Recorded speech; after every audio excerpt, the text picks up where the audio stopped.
မင်္ဂလာပါအားကို မင်္ဂလာပါဗျာ ဟုတ်ကျွန်တော် Space Media ကြော်ဝင်နိုင်ပါဗျာ ဟုတ်ကဲ့ပါခင်ဗျာ ဟုတ်အခုနာမည်လေးရအောင်ဘယ်လိုခေါ်ပါလဲ ကျွန်တော်နာမည်ကကိုဝေါ်လင်းလို့ခေါ်ပါတယ်ခင်ဗျာ အကိုဒီလက်ရှိပေါ့နော်ကို channel မှာဘာတွေလုပ်ထားလဲဆိုတာလေးကိုသိချင်လို့ကျွန်တော်လည်းမေးမြန်းချင်လို့လေးလာခဲ့ပေးတာပါခင်ဗျာ ဟုတ်ကဲ့ရပါတယ်ခင်ဗျာ အခုလက်ရှိပေါ့နော်ဒီအကိုဒီ channel မှာဆိုရင်ဘာတွေစိုက်ထားလဲမသိဘူးဗျာ လောလောဆယ်တော့ပဲကြောက်စိမ်းစိုက်ထားတယ်ပြီးရင်ဂေါ်ခါညောင်စိုက်ထားတယ်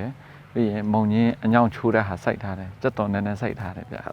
ကို channel ဧကဘယ်လောက်လောက်ရှိလဲမသိဘူး 3 ဧကနည်းနည်းကြော်မှာဗျာ ဧကနည်းနည်းကျော်ဟုတ်အခုအဲ့ဒါဆိုလို့ရှိရင်ပဲကြောက်စိမ့်တွေဘက်ကိုဆိုတော့ကျွန်တော်တို့လိုက်သွားကြည့်ကြရအောင် ဟုတ်ကဲ့တာရ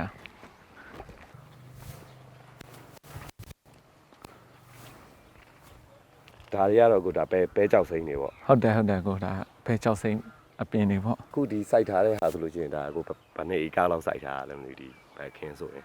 1 ဧကလောက်မရှိဘူး1 ဧကနည်းနည်းကြော့မှာပေါ့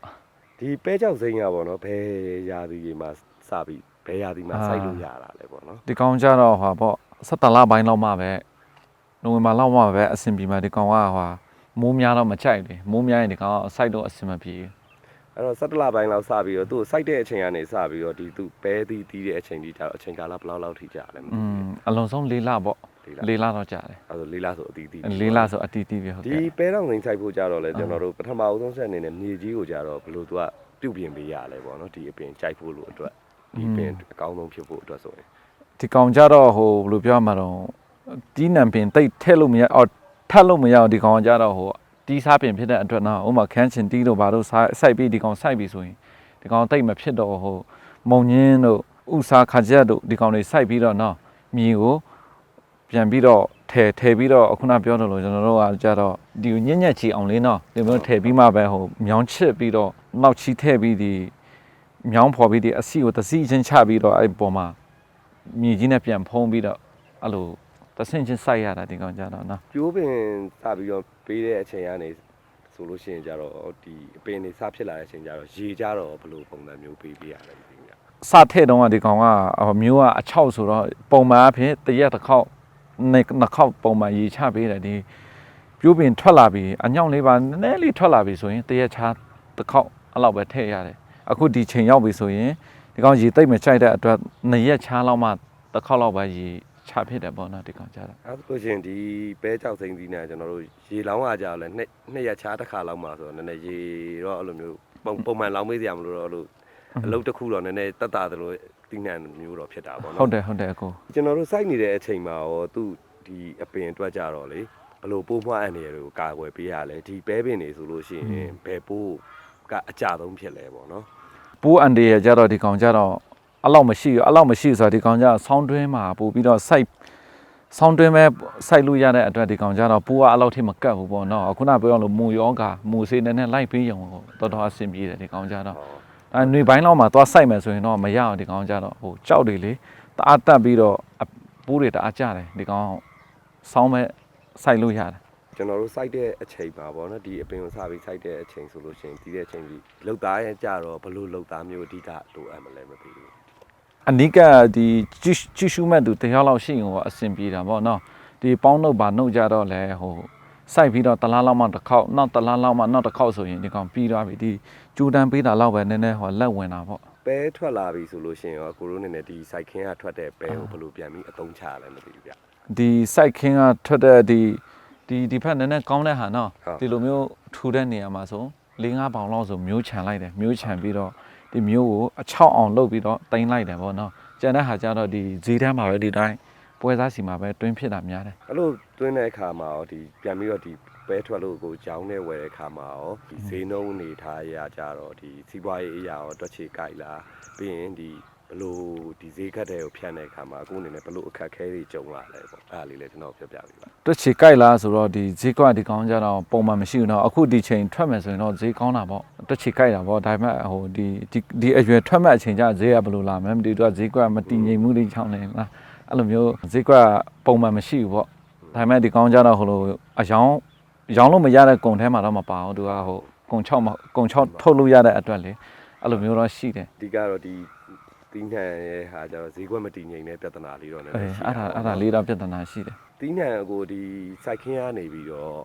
့ဒီ ဒီအခုဈေးကွက်ထဲကိုဖြန့်တဲ့အခါမှာရောဒီလိုလမ်းပန်းဆက်သွယ်ရေးကြတော့ကိုတဘလို့ဆောင်ရွက်လဲမသိဘူး ဈေးကွက်ဖြတ်တဲ့အခါကျအခုဒီပြုံးလိုမျိုးမှာကြတော့နော်ဟိုပွဲစားတေးသေးလေးတွေပေါ့အဲချန်လာယူတဲ့လူတွေနည်းနည်းများလာတဲ့အခါကျတော့ဟိုလူနည်းနည်းဒီလူနည်းနည်းပေးရတော့နည်းနည်းအဆင်ပြေတယ်ပေါ့နော်အခုကတော့သူ့ပေါက်ဈေးနဲ့သူအဲ့လိုမျိုးတော့ အကယ်၍များပေါ့နော်ကျွန်တော်တို့ဒ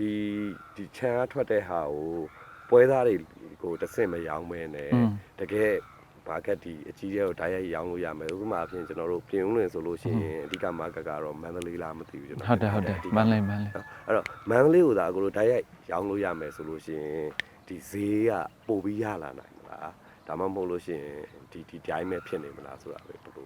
ဓာတ်ရိုက်ရောင်းနိုင်မယ်ဆိုရင်တော့ဒီမန်းလေးဈေးထဲမှာဆိုဒီပြုံးလေပေါက်ဈေးကလည်းမန်းလေးဈေးအတိုင်းပဲဖြတ်တာသူကဘလောက်ဖြတ်တယ်ဆိုရင်ဒီကိုဘလောက်အဲ့လိုမျိုးပုံတီရှိတဲ့အတွက်အဲ့လိုတော့ဈေးတော့ပုံမရနိုင်ဘူးပေါ့ပုံမရနိုင်ဘူးဆိုတာကြတော့ဟိုမန်းလေးဈေးကလည်းကျွန်တော်တို့ပို့တယ်မန်းလေးကိုလည်းပို့တယ်ဒီပြုံးလင်လည်းရောင်းတယ်ဟိုဒါပေမဲ့ဟိုနေတခြားနေကလူတွေလာမိုင်းတော့ဈေးပိုရတာပေါ့ ပဲကြောက်စိမ်းဆိုလို့ရှိရင်လက်ရှိဒီပြုံးလင်းအနေထားနဲ့စိုက်တယ်ဟေးဆိုလို့ရှိရင်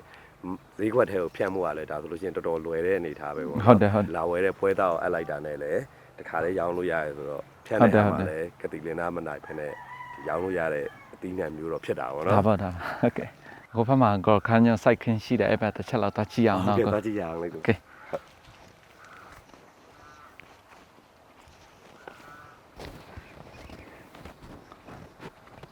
ဒီကောင်းတော့ကိုကျွန်တော်တို့စိုက်ထားတဲ့ကောခါခင်းတွေပေါ့နော် ဒီပင်လေးဆိုဒါဘယ်နှစ်ရက်သားလောက်ရှိပြီ ဒီကောင်းတစ်လကျော် တစ်လားကျော်ပြီ ဟု ပေါ့ တ်ကဲ့ဟုတ် တစ်လားကျော်ဒီတစ်လားကျော်ကနေစပြီးတော့ကျွန်တော်တို့ဒီအသီးနဲ့အညွန့်စားရမယ်ဟာဆိုဘယ်လောက်ဆိုစပြီးတော့စားလို့ရပြီလဲသုံးလို့ရပြီ ဒီကောင်းကြတော့ဟောပေါ့အညွန့်အတွက်တီးတန့်စိုက်ထားတာ အော်အညွန့် အညွန့်အတွက်ပဲတီးတန့်စိုက်ထားတာဖြစ်တဲ့အတွက်ဒီကောင်း2လလောက်ဆိုရင်တော့ကောင်းကောင်းစခူးလို့ရပြီ အော်ဒါဆိုနောက်တစ်လားလောက်ဆိုလို့ရှိရင်ဒီဟာတွေကစ ဟုတ်တယ်ဒီကောင်းတွေကဈေးကွက်မဝင်သေးဘူးလေ အော် ဟိုကနည်းနည်းတူနေသေးတဲ့အခါအိမ်စားတော့ခူးလို့ရတယ်ဒီကောင်းတွေကြတော့ နှစ်လားလောက်နေလို့ဒီအညွန့်ကစပြီးခူးလို့ရပြီဆိုလို့ရှိရင်ဘယ်နှစ်ရက်ချားတဲ့ခါဒီအညွန့်ထပ်ထွက်သေးလဲမသိ ဆက်ထွက်ချင်းဆိုတော့ဒီအပြင်ဆက်ကြီးလာချင်းဆိုတော့တပတ်တစ်ခေါက်လောက်ပဲရသေးတယ်နောက်ထပ်3လကျော်သွားပြီဆိုရင်တော့တပတ်2ခေါက်လောက်ရပြီအဲ့ချိန်ကျရင် ဒီကော်ရကားညွန့်ကလည်းဘဲရာဒီမှာစိုက်ပျိုးလို့အကောင်းဆုံးကာလဖြစ်ပြီးတော့ဒီအညွန့်အထွက်အကောင်းဆုံးဖြစ်တယ် နိုဝင်ဘာလောက်မှာစိုက်တာအကောင်းဆုံးဖြစ်တယ်ဒီကောင်ဟိုအတီးတွေကလည်းဒီနိုဝင်ဘာဒီဇင်ဘာဆိုတော်တော်ရင့်နေပြီလေသူမျိုးတွေကလည်းအချိန်ရင့်နေပြီဖြစ်တဲ့အတွက်ဒီချိန်မှာစိုက်တာကပိုပြီးကောင်းတာပေါ့နော်ဟိုအပုတ်တွေအလေးအလွင့်နဲတာပေါ့ ဒီချိန်ကနေစားဆိုင်လို့ရှိရင်ဒီအညွန့်ကိုကျွန်တော်တို့ကဘယ်လောက်အထိဘယ်နာလားလောက်အထိကိုစားနေရမှာ တေချာကူးစိုက်မယ်ဆိုရင်တော့တစ်နှစ်ကောင်းကောင်းရတယ် တစ်နှစ်လောက်ထိကိုဒီကအညွန့်ထွက်နေအဲ့မှာခုနကွာတဲ့ဟာပေါ့နော်ဒီကော်ရကားကဒီအညွန့်ထုတ်စားဖို့လို့အတွက်စိုက်တာနဲ့အသီးစားဖို့အတွက်စိုက်တာကြတော့ဘလို့ခွာချားလဲမသိဘူးစိုက်တယ်နီလန်း အတီးစိုက်မယ်ဆိုရင်တော့သူကစင်နဲ့စိုက်ရတဲ့အခါကျတော့အဲ့ဒီစင်ရှာရတဲ့ဟိုဒုက္ခနည်းနည်းရှိတာပေါ့နော်ပြီးဒီအတီးစိုက်မယ်ဆိုရင်တော့တစ်လုံးနဲ့တစ်လုံးကိုအကွာဝေးတော်ကွာရတယ်ပေါ့10ပေတချို့ဆိုဥပမာ6ပေ9ပေလောက်တော့ကွာတယ်ပေါ့တစ်လုံးနော်ဒီအကွာဝေးပေါ့တပင်စင်ထောင်ဖို့အဲ့လိုကွာပြီးတော့စိုက်ကြတာပေါ့ဒီအညွန့်ကြတော့ဒီကက်ကက်လေးစိုက်ထားတယ်ကြီးလာပြီဆိုသူဟာနဲ့သူအဆင်ပြေနေတာအတွက်ဆင်မလို့အဲ့ဒါကောင်ကြတော့သူဟာနဲ့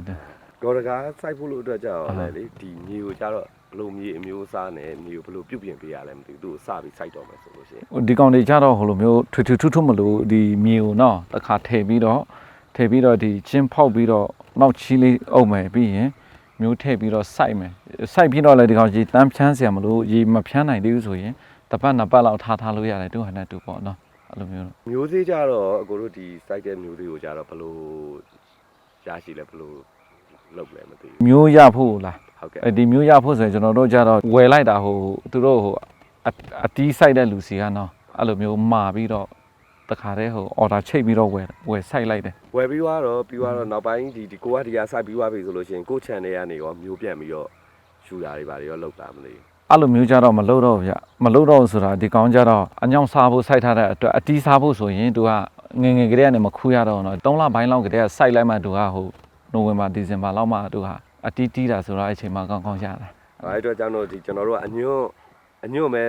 သုံးမယ်အညွန့်မယ်စားမယ်ဟေးဆိုရင်တော့မျိုးစေ့ကတော့ဒီကနေမထုတ်ဖ ೇನೆ မထုတ်တော့ ပြင်ကနေပဲဝယ်တာပေါ့ ဟုတ်တယ်ဟုတ်တယ် ပြီးတော့ကော်ရကာညွန့်စိုက်မယ်ဟေးဆိုရင်တော့သူကရောကျွန်တော်တို့အဓိကဘလို့ပိုးမွားတွေကြာတတ်ပြီးတော့ဘလို့ view စိုက်ပေးရလဲပေါ့နော် ဂေါ်ခန်းကြောင့်ကြတော့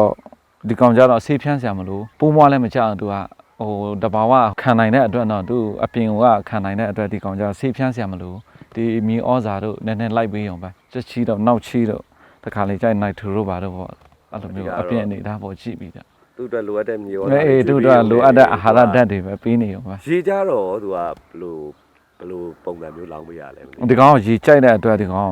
တရက်တစ်ခေါက်တော့ပုံမှန်စူထိုင်းနေအောင်တော့လောင်းပေးရတယ် တရက်တစ်ခေါက်ရေလောင်းထားရုံပဲပိုးမွားတွေပါကြောက်လဲသူကအကျန်းခံတယ် ဟုတ်တယ်အဲ့ကောင်ကြတော့ ဒီအညွန့်တွေစပြီးတော့ကိုတို့ထွက်လာပြီဟေ့ဆိုလို့ရှိရင်ဒီအညွန့်တွေကိုကြတော့ဘလို့ပြန်ပြီးတော့သုံးလဲဈေးကွက်ထဲကိုဘလို့ပြန်ဖြန့်လဲဈေးကွက်ထဲဖြန့်လဲဆိုရင်လည်း ဒီအညွန့်တွေကြတော့ခူးပြီးပြီဆိုရင်တော့ဒီကောင်ကြတော့ဒီဘက်မှာကြတော့ဟုတ်တပိတ်တာပေါ့ငါးပိတ်တာကျွတ်အိမ်နဲ့ထုတ်ပြီးတော့အဲ့ဒီဈေးထဲကပွဲရုံမှာတော့တွင်းတာပေါ့ အကိုကြတော့ဘယ်ပွဲရုံတော့ဘယ်ပြုံးလင်မျိုးတွေကိုပဲသွားပို့ရတာ ဟုတ်တယ်ဟိုမန်လေးတင်ကုံစိမ့်ဝယ်တဲ့စီကနေအဲ့ဒီသူကတော့နာမည်တော့မရှိပေါ့နော်သူတို့ကလာဝယ်တာပေါ့မန်လေးကနေဝယ်ပြီးတော့သူတို့ကပြန်ဖြန့်တဲ့နေရာစီ10ပိတ်တာဆို10ပိတ်တာအဲ့လိုမျိုးသူတို့ကအကုန်ပြန်သိမ်းတယ် ရောင်းရတဲ့အခါမှာရောဈေးကွက်အနေထားအရအကိုအတွက်ဘလို့အခြေအနေရှိလဲပေါ့နော် ဒီကောင်ကြတော့မဆိုးပြောမှာပေါ့အခုဒီချိန်ဆို4000တပိတ်တာ4000တော့ရတယ်ပေါ့ဒီကောခန်းကြောင်ကြတော့ဟိုလိုမျိုးပုံမှန်ဝင်ငွေလေးတော့ရှိတာပေါ့အိမ်တုံးစည်းတော့တော့သူကတပတ်ကိုပုံမှန်လေးတော့ရနေတဲ့အခါကျတော့အဆင်ပြေပါတယ်ကောခန်းကြောင်တော့ ကော်ရကာညွန့်စိုက်ထားလိုက်တဲ့ဟေးဆိုလို့ရှိရင်ကျွန်တော်တို့တေချာကျူးစိုက်တဲ့ဟေးဆိုအညွန့်ကတစ်နှစ်လောက်ထိလဲထွက်နေတာဆို ထွက်နေတယ် အိမ်ရဲ့ဒီမိသားစုတချို့အသုံးစရိတ်တွေအတွက်ဆိုလို့ရှိရင်တော့ကော်ရကာညွန့်စိုက်တာသူရဲ့ပုံမှန်ဝင်ငွေလေးတစ်ခုအနေနဲ့တော့စီးသင်းနိုင်တာပေါ့နော် ဟုတ်တယ်ပုံမှန်ဝင်ငွေလေးရတယ်ဒီကောင်ကြတော့ ပြီးတော့လေဒီကော်ရကာညွန့်ဒီစိုက်တဲ့ဒီခါမှာအဓိကအခုအနေနဲ့ကြတော့စိုက်ရတဲ့ခါမှာအခက်ခဲတွေဆိုဘလို့အခက်ခဲလေးတွေကတော့ဒီကော်ရကာညွန့်စိုက်တာမှာတွေ့ရတယ်မလား အခက်ကြတော့ဒီကျွန်တော်တို့ဒီမျိုးမာလိုက်တယ်နော်မျိုးမာလိုက်တဲ့အခါကျတော့သူကတလုံးကို150 300ပေးရတယ်တော့ပေးရတဲ့အခါကျတော့1000မာတယ်ဆိုရင်သူကကျွန်တော်ဒီလိုရွေးပြီးမယူနိုင်တဲ့အတွက်တော့သူတို့ကဒီ1000ဆိုရင်လည်းသူကတေယူပို့ဆောင်တဲ့အခါမှာနာသွားတဲ့အတွက်ဒီအညောင်းကနာသွားတဲ့အတွက်ပုတ်တာနည်းနည်းများတာပေါ့ 1000ဆိုရင်300လောက်ပုတ်လို့ပို့4000ဆိုရင်ဒီကောင်ဆို4000ကျော်စိုက်ထားတယ်4000ကျော်စိုက်ထား1000လောက်ပုတ်တယ်1000လောက်ပြန်ဝယ်ပြီးတော့ပြန်ထည့်ရတယ်အဲ့လိုမျိုးအပုတ်တွေနည်းနည်းများတယ်နောက်တစ်ချက်ကျတော့ဒီနောက်ချီတို့ချက်ချီတို့ဟိုစိတ်ချီတို့တုံးတဲ့အခါမှာကျွန်တော်ကစိတ်ချီတုံးတာများတယ်ဒါပေမဲ့စိတ်ချီတွေကြတော့မရနိုင်ဘူးပေါ့ဒီဘက်မှာကျတော့ဈေးကလည်းနည်းနည်းဟွာဈေးလည်းမြင့်နေပြီးလူတစ်လောက်လည်းမရနိုင်ဘူးအဲ့လိုမျိုးပေါ့ အဲ့တော့အဲ့ဒီစိတ်ကြီးကောင်းကောင်းမရတဲ့အတွက်အခုကျတော့စိတ်ကြီးအနေနဲ့ကျတော့ဘာကိုစားထိုးပြီးသုံးလိုက် နောက်ချီကိုတုံးလိုက်တယ်ဗျ အဲ့တော့စိတ်ကြီးနဲ့နောက်ကြီးသုံးတဲ့အခါမှာလေဘလို့ကွာခြားမှုလေးရှိသွားလိုက်မလဲ နောက်ချီရကြတော့သူဘယ်လိုပြောမှာတော့သူမြီစီထိမ့်သိမ့်မှုက3လလောက်ရှိမယ်ဆိုရင်တော့သူလိုအပ်တဲ့ပမာဏကိုဒီအပြင်ရဲ့အာဟာရရဖို့3လလောက်ရှိမယ်ဆိုရင်စိတ်ချီကတော့6လလောက်ခံတာပေါ့အဲ့လိုမျိုးတော့ကွာတာပေါ့ အဲ့မော်နော်သူစိတ်ကြီးကတော့ကြာရှည်ခံတာ ကြာရှည်ခံတာပေါ့ဒီ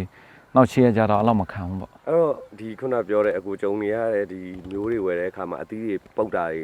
လေလွင့်များတာတွေအသီးတွေပုတ်လာလေကိုတောင်းသူအတွက်ကဒါစရိတ်တက်ပြီးတော့တရားအရင်များလာလေပဲဆိုတော့လေအဲ့လိုပြဿနာဆိုလို့ရှိရင်အခုအနေနဲ့ဆိုဘလို့တွေများ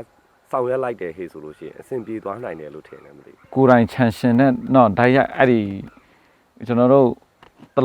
အချိန်ပေးပြီးတော့တလုံးချင်းစီရွေးနိုင်တော့အဆင်ပြေတာပေါ့ပြီးရင်ဟိုတေယူပို့ဆောင်တဲ့အခါမှာဟိုလိုမျိုးဖိနှိပ်ပြီးတော့မဟုတ်ဟို စနစ်တ စနစ်တကျနဲ့သူ့ပုံစံချက်လေးနဲ့တေယူပို့ဆောင်နိုင်တော့အဆင်ပြေအခုဟာအဲ့ထဲထဲတယ်ဆွဲချတယ်ပစ်ချတယ်အဲ့လိုမျိုးဆိုရင်တော့အပုတ်ဖွာတအားများတာပေါ့အခုဟိုဘက်မုံငင်းခင်းရှိတယ်တစ်ချက်လောက်တွက်ကြည့်ရအောင်နော် ဟုတ်ပါ